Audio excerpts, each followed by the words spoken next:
about 2 weeks ago, it started showing up that the French prime minister uh, was basically going to call a no confidence vote in the French Assembly. What does that mean? It's basically a thumbs up, thumbs down. Can we get a budget passed? If the parliament or if the assembly says no, it's basically like, well, we're back to the other options. I'll go with those could be. But if you think about this, if our audience is primarily US based, think about the process we went through for the one big beautiful bill, right? You've got to go through, you've got an executive branch. He has to cooperate with Congress on setting a budget. If you don't set a budget, the government doesn't have an operating platform for the next year. So you basically have to get to a consensus, right? And in the U.S. case, was it really that controversial, like getting the One Big Beautiful Bill Act through? I mean, there was some minor, complaining. Of course, the opposition party said, "Oh, this is wasteful spending," as every opposition party does every time this process happens. Um, there were a couple of we call them flip votes from the Republican side in Congress that made it somewhat close. But in reality, it was a pretty straightforward big win, if you will, for the Trump administration to get that one through. Not too much conflict or disagreement in the big picture in terms of getting it done. Now in France, it's the opposite. You've got a split National Assembly. If you recall the election, I want to say it was July of 2024, but don't hold me to that. We can go back and look at last election. But the key event in that, the loser, as it was described, was President Macron, who basically lost a governing coalition, and you had a split faction between conservatives, or what you'll hear in the media call the far right, the centrists, and then the left or progressives, if you will. So between all of those parties, there was basically no governing coalition, and this is where the difference between the democratic structure between a two-party system or rules-based structure that organizes towards a two-party system where consensus is much more solid and robust versus kind of the French model, or you'll see this in other democratic kind of frameworks where it encourages broader coalitions, a multi-party model. This is a core problem of that. We talked about Achilles' heels right earlier in this episode. This is basically what the process gets to. You can't get a budget passed that everybody can agree on and strike consensus. So basically, what the Bayrou budget asks for is like getting ahead or solving the French budget problem, right? And in terms of deficit to GDP on the public side, it's like 5% debt, fiscal deficit to GDP. It's not even as bad as it is in the U.S. It's just the U.S. could get the budget passed. They're gonna spend the money, do the balance sheet expansion, absorb the repercussions that come from that. All the above. In France, there is no political consensus, even though that 5% number deficit to GDP isn't as bad as in the U.S. That like the political process is just incapable of delivering that result.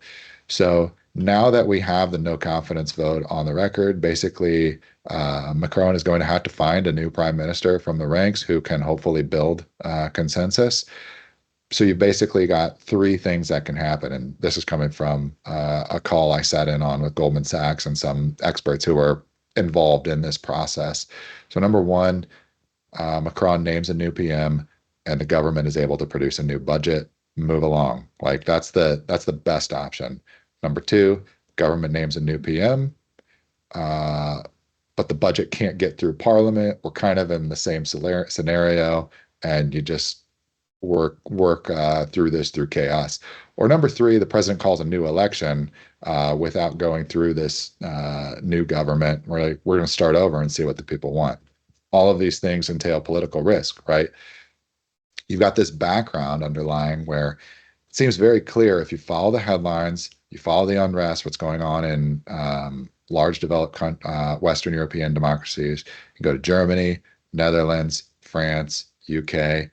They very clearly, there is a forming kind of tract of the population or the voting electorate who wants to move right or more conservative. And the natural pushback is you can see it in the media. Any conservative movement is kind of labeled far right. Like, where is this going? As you know, Western Europe, they tend to be very worried about, you always fight the last fight, and They have a the very similar direction. historical reason. Yeah. Yes.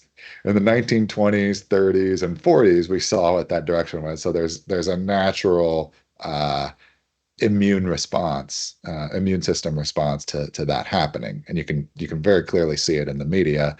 But so far, like, if you want to think about it, like, think about this in terms of like Darwinian evolution, as adaptation wants to move towards a steady state, or you think about it in markets. It's the same thing happens in price discovery. This is kind of the way I think about it, is like the population, the electorate is telling you which way they want to go. Um, the legacy institutions or the incumbents are, applying new and uh, just ever increasing roadblocks to try to keep it from going that direction. Um, and one example of that is, you remember what we saw earlier this spring, Marine Le Pen, the leader of the, they call it the French far right's leader. I forget her party name, but that's if you think about what's her party. Oh, it's the far right. Um, Back in, I want to say this happened in March or April. Um, um, Marine Le Pen was convicted for accepting funds from the European Union or the EU Commission. Like, they had EU members of Parliament in the party. They took funding in terms of grants or budget to hire headcount. Essentially, they used those headcount. The party used the headcount on the ground in France, which is where they were. That was deemed a no. They got her on that one, and she's convicted and barred from running for the presidential election the next time this takes place. It was kind of in my view, another one of those defense mechanisms. Well, if we know this political process is coming, and eventually, you know, the French voters basically chose a split assembly with a very weak governing consensus.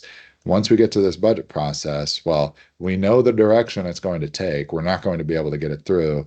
Step one, like, the action ahead of this was actually what we saw happen with Marine Le Pen in the first few months of 2025.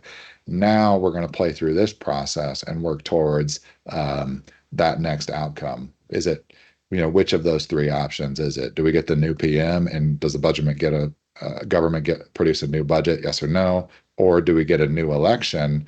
Um, my argument, the insiders already know the way they want this to go. They've already just been guiding the process towards that eventual route. But why I called the first image and the triptych panel, we use to start off every episode of the weekly roundup. Um, this is the catalyst, right? Bayrou calls the no confidence vote. It's not going to win, right? You know what the result is going to be, and that kick starts this process that is ultimately going to lead, in my opinion, to an outcome that's highly probable or known in advance. Otherwise, you wouldn't do it or operate this way. But basically, it's that you need that catalyst in the reaction to take the ingredients in a chemical reaction from the inputs to their end state. And that's kind of what I view we've just seen with France. And my kind of outlook, it looks like there's something that needs to happen now in response in the European Union. Basically, if you think about it, US passed its budget. We're good. Like, our work is done. SCO just did what they did. Asia, the Asian continent, just did what they did. That was their move. Next move, the buck is passed to the EU. I think there's something happening or something on the horizon there, and I think we're working towards that. And I think the narrative is likely to play out um, in the coming weeks, months, maybe quarters. But it looks like there's something on the horizon. We're starting to see it in bond markets. We showed the 10-year yield coming down since January. It's been the opposite in the EU, right? German debt up, French debt up, UK debt up, something. UK is not EU, right? But basically same region, right? So you can see it in debt markets. They're providing that signal, and this is kind of the next step to watch. We're not insiders, so uh, we don't have the playbook in front of us, but we're trying to stay in front of the headlines, read between the lines. So this is something we'll probably be talking about in the coming weeks on our roundup episodes.